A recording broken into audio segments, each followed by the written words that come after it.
4 মাস video করে আজ প্রথমবার ক্যামেরার সামনে এলাম। নমস্কার, কেমন আছেন সবাই? আশা করি সবাই খুব ভালো আছেন। আমি কনক চলে এসেছি আবার একটা নতুন সকালের নতুন ভিডিও নিয়ে। ঘুম থেকে তাড়াতাড়ি উঠি, কিন্তু ওই যে কাজ শুরু করতে অনেকটাই লেট হয়। কেননা এখানে একটা জিনিস কি, এই বাচ্চাদের স্কুল ছুটি থাকলে না কেউ ওঠে না তাড়াতাড়ি, যার কারণে কেমন যেন একটা অন্যরকম লাগে। আসলে জায়গার সাথে সাথে একটা সব কিছু ঠিক থাকে, তাই না? যখন হাজব্যান্ডের জন্য রান্না করতাম তখন তো ভোরবেলা উঠতাম, দেখতাম গলিতে কেউ ওঠেনি।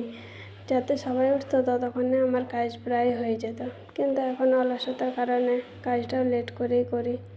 যাই হোক, এই যে এখন তো মেয়ে রাত্রে দুধ খাচ্ছে না সেইভাবে, যার কারণে রাত্রে দই বসিয়ে দিয়েছিলাম। এখন দই হয়ে গেছে আর অনেকটা জল কেটেছে। কেনা দুধ তো, জল দেওয়া দুধ, তার মধ্যে আমি একটুখানি জল মিশিয়ে দিই, যার কারণে জল অনেক কাটে। যাই হোক, কিন্তু এই গরমে এই দই খেতে বেশ ভালোই লাগে। এখন ফ্রিজটা রাত্রে বন্ধ ছিল, এই দইটা দিয়ে ফ্রিজ চালিয়ে দেবো। ফ্রিজে সেরকম কিছু নেই, ওই দই ঠান্ডা হয় আর দুধেই থাকে। দেখি সময় করে ফ্রিজটা পরিষ্কার করে নিতে হবে। তারপরে এই যে সকালবেলার কাজ শুরু হয়ে গেল। এখন গ্যাসটা আগে মুছে নিচ্ছি। যদি এগুলো রাত্রে সব মোছাই থাকে, তবুও একবার সকালবেলা উঠে ভালোভাবে মুছে নিই। এখন তো তাও অতটা তাড়াহুড়ো নয়, না তো এই কাজগুলো রাত্রে যদি না করা থাকে না, তাহলে আমার আর সকালবেলা উঠে কাজ করতে হয় না, ডাইরেক্ট রান্না বসাতে হতো। কোনো দিকে তাকানোর সময় পেতাম না। যাই হোক, এবার এই যে রান্নাঘর ঝাড়ু দিয়ে নিচ্ছি। ওই ঘর এখনও ঝাড়ু দিইনি, দেবো একটু পরে, কারণ মেয়ে এখনও ঘুম থেকে ওঠেনি। তার আগে ছাদে ঝাড়ু দিয়ে নেবো, তারপরে এসে ওই ঘরে দেবো। আর আজকে ক্যামেরাটা স্ট্যান্ডে লাগাইনি, হাতে নিয়ে নিয়েই একটু কাজ করছি। ট্রাই করছি, দেখি পারবো কি না। আসলে সব রকমভাবে অভ্যাস করতে হয়, তো সবসময় তো হাতের সামনে স্ট্যান্ড থাকে না, তাই না? আর কোনো কোনো ব্লগে দেখি যে এইভাবে অনেকেই কাজ করে, যার কারণে আমিও একটুখানি চেষ্টা করলাম। আর দেখুন, টাইলসগুলো রোজই মোছা হয়, কিন্তু তবুও একদম পুরো কালো, যেন মনে হয় পরিষ্কারই রাখি না। কিন্তু আসলে এগুলো প্রথম থেকেই আমি আসার থেকেই দেখছি কালো হয়েই আছে। অনেক মাঝে এরকম করেছি, কিন্তু পরিষ্কার হয় না। আসলে টাইলসে একবার যদি কালো ছোপ দাগ লাগে না, অত সহজে যায় না। এই টাইলস মাজার জন্য একটা মেশিন থাকে। আমার কাকু যেহেতু টাইলসের এই ঠিকাদার, তো যার কারণে দেখেছি একটা বড় মেশিন থাকে, ওই মেশিনটাতে টাইলস পরিষ্কার করে। আমাদের বাড়িতেও মাঝে মধ্যে করে, যখন বিয়েবাড়ি হয় তখন, বা হয়তো কখনো যদি মেশিনটা বাড়িতে থাকে তখন হয়তো সময় করে কাকু একটু পরিষ্কার করে এরকম। তাই টাইলসের ব্যাপারে অনেক কিছুই জানা আছে। আপনাদের সাথে কথা বলতে বলতে ছাদের থেকে ঝাড়ু দিয়েও চলে এসেছি। এখন এসে এই যে জামা কাপড়গুলো, এখন তো ছাদে মেলা হয় না, মেলা হলে ওই কিছুক্ষণ রাখা হয়, তারপরে এসে আবার এখানে দিয়ে দেওয়া হয়। অনেক রোদ, বেশিক্ষণ ছাদে রাখা যায় না, তাই জামা কাপড়গুলো একটু গুটিয়ে নিচ্ছি। কারণ আবার তো স্নান করতে যাব, আবার জামা কাপড় হবে, তাই এগুলো একটু সরিয়ে না নিলে তখন আবার ওগুলো মেলার জায়গা হবে না। আর এই যে কয়েকটা জামা কাপড়, এখন তো গ্রীষ্মকালের কারণে জামা কাপড় খুব একটা হয় না, তবুও যদি এই 3-4 দিন এখানে পরে থাকে জামা কাপড়গুলো, তখন কিন্তু আবার অনেক দেখাই, দেখতেও খারাপ লাগে। কিন্তু তবুও গ্রীষ্মকালে না জামা কাপড়গুলো আমার এখানেই পড়ে থাকে। কারণ ওই যে দুপুরবেলা এখানে মেলে দিয়ে স্নান করে নিয়ে তারপর পরের দিন স্নান করতে যায়, তখন আবার এখান থেকেই নিয়ে চলে যায়, যার কারণে জামা কাপড় দেখতে খারাপ লাগলেও এখানেই পড়ে থাকে। সব সময় তো সব কাজ আর সমানভাবে হয় না, তাই না? এই যে জামা কাপড়গুলো একটু গুছিয়ে নিলাম, আর এই বালিশের কভারগুলো আলমারিতে রেখে দেবো, কারণ এখন তো আর দরকার হবে না। তারপরে চলে এসেছি ঘর মুছতে। আজকে আবার এই পাশ দিয়ে মোছা শুরু করেছি, তাই এইদিকে লাইটটা বেশ ভালো লাগছে, কারণ উল্টা দিকে যখন লাইটটা হয় না ক্যামেরার, কেমন যেন একটা অন্যরকম দেখতে লাগে। আর রাত্রেবেলা ভয়েস না দিতে পারার কারণে দুপুরবেলা কী যে কষ্ট হয়, বারবার বন্ধ করতে হয়, যেই অন করতে যাই কোনো না কোনো আওয়াজ। আর এখন যেহেতু বাচ্চাগুলো সবার ছুটি, তো পুরো দিন বাচ্চাদের চিৎকার চেঁচামেচি একটা আওয়াজ হতেই থাকে। আর গলার আওয়াজ তো নয়, সবার যেন গলাতে মাইক বসানো থাকে, এত জোরে জোরে আওয়াজ করে, কি বলবো কাকে, কিছু বলার নেই। যাই হোক, তারপর তো স্নান হয়ে গেছে, স্নান করে পুজো দেওয়া হয়ে গেছে। সব তো আর মানে ক্যামেরা অন করে করা হয় না। আর এই যে নাস্তার জন্য আজকে রুটি বানিয়েছি, রুটি আর আলুর তরকারি। আলুটা পাহাড়ি আলু তো, তাই কেমন সেই পুরো গলে গলে গেছে। রোজ সকালে নাস্তা নিয়ে এক চিন্তা হয়, তখন মনে হয় মেয়ের স্কুল থাকলেই ভালো হয়, অন্তত সকাল সকাল নাস্তাটা হয়ে যায়, কিছু না কিছু রুটি হোক যাই হোক না কেন। আর এই মানে স্কুল ছুটির কারণে অলস লাগে যায়, লেট হয়ে যায়, আর ভালো লাগে না, তখন মুড়ি টুড়ি যাই হোক মনে হয় হয়ে গেলেই শান্তি। মায়ের খাবারটা দিয়ে তারপর মেয়েকেও দিয়ে দিয়েছিলি। আমি আর মেয়ে এক থালায় নিয়েছিলাম, কিন্তু মেয়েকে খেতে দিয়ে নিচে সবজি এসেছিলো, আমি তখন আবার সবজি নিতে চলে গেছিলাম, কারণ সবজি এখন বাড়িতে কিছু নেই, আর বেশি করে কিনে রাখি না, কারণ আর কয়েকটা দিন তো, তারপরে তখন সেই বেকারি থেকে যাবে নাকি। আর এখন গ্রীষ্মকালে সবজি সেইভাবে আসছেও না, যার কারণে এই যে আজকে নিয়েছি একটা ফুলকপি, হলুদ হলুদ দেখাচ্ছে। এখন ফুলকপি এভাবেই হলুদ হলুদ দেখায়, দেখা যাক পোকা টোকা না থাকলেই ভালো। আর এই যে ওজনটাতে একটু কম হচ্ছিলো ফুলকপিটা, যার কারণে দুটো লেবু দিয়ে দিয়েছে। আর এই গোয়ারাশুঁটি, গোয়ারফলি যাই, কে কী নামে জানেন জানি না, কমেন্টের মাধ্যমে জানাবেন যে আপনারা কী নামে জানেন।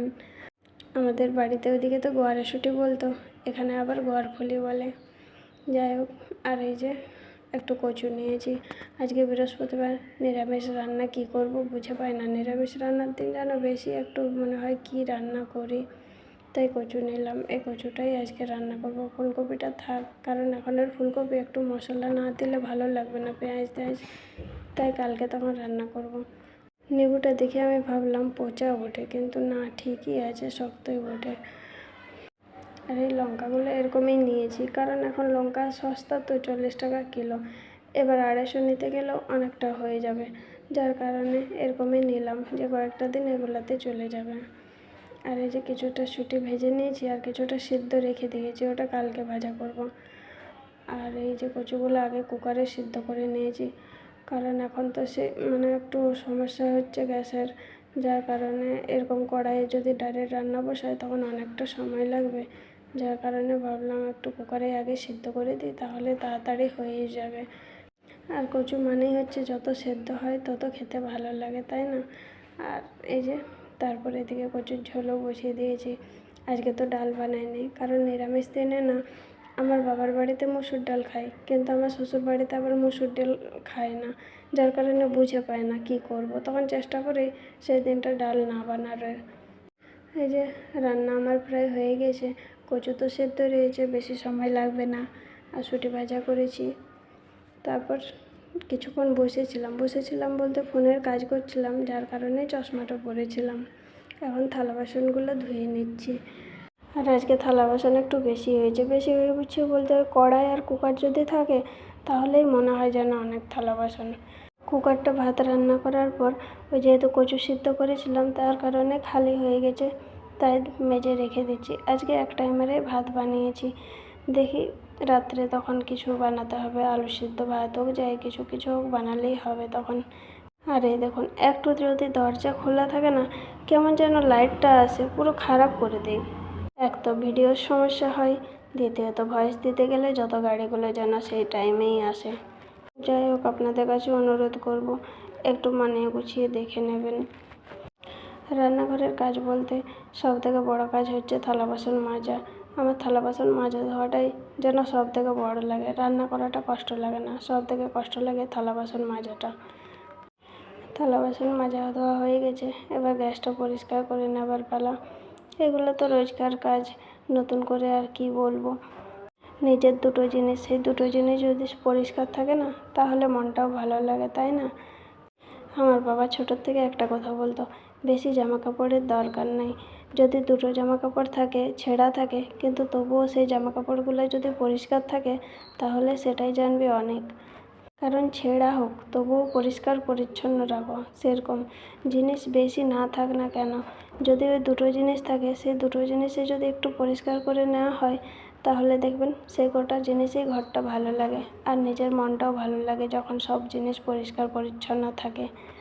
রান্নাঘরের কাজ তো মোটামুটি হয়ে গেল, এবার রয়েছে বাকি ঘরটা মোছা আর খাওয়া দাওয়া, তাহলেই হয়ে যাবে।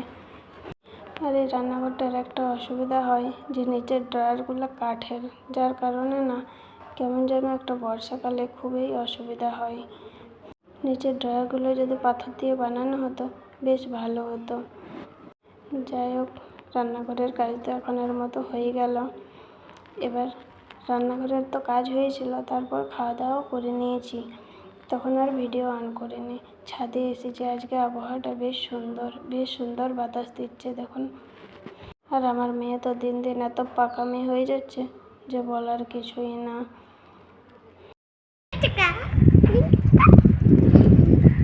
কোনোদিন আপনাদের সামনে আসিনি এভাবে, আজ প্রথমবার এলাম, জানি না কেমন লাগবে। এখন ছাদে এসে দাঁড়িয়ে আছি, দুপুর বাজে প্রায় 3টা। যে ঝড়ের কারণে একটু বাইরে এসেছি। এরকম তো ছাদে আসাই হয় না, যা রোদ থাকে 7টা পর্যন্ত রোদ। এখন আজকে মেঘলা মেঘলা, জানি না বৃষ্টি হবে কিনা, একটু আকাশটা দেখায়। ফোনে ঠিক বুঝতে পারা যাচ্ছে না, কিন্তু বেশ মেঘলা আছে। মেঘ না হলেও আজ এখন অনেকটা ঠান্ডা। কেমন হয়েছে ভিডিওটা অবশ্যই কমেন্টের মাধ্যমে জানাবেন। আর যদি ভালো লাগে একটা লাইক কমেন্ট করে পাশে থাকার অনুরোধ রইল। আজ তাহলে আসি, সবাই ভালো থাকবেন, সুস্থ থাকবেন, নমস্কার।